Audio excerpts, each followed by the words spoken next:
بسم اللہ الرحمن الرحیم نحمده ونصلی ونسلم علی رسولہ النبی الکریم اما بعد السلام علیکم ورحمۃ اللہ وبرکاتہ۔ معزز ناظرین و سامعین اکرام، مغفرت، رحمت اور دنیا و آخرت کی بھلائی کی دعا۔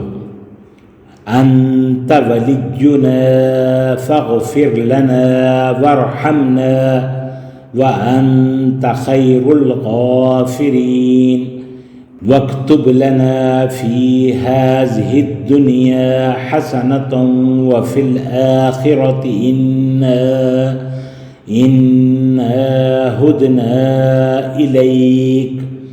ترجمہ: آپ ہی ہمارے رکھوالے ہیں، اس لیے ہمیں معاف کر دیجیے اور ہم پر رحم فرمائیے۔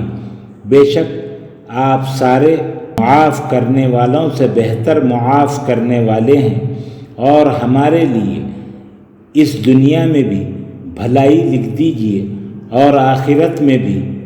ہم اس عرض کے لیے آپ ہی سے رجوع کرتے ہیں۔ سورۃ الاعراف آیت نمبر 155 اور 156۔ آمین یا رب العالمین۔ یہ دعائیں خود بھی یاد کریں اور اپنے بچوں کو بھی یاد کروائیں۔ اللہ تعالی ہم سب کا حامی و ناصر ہو۔ السلام علیکم ورحمۃ اللہ وبرکاتہ۔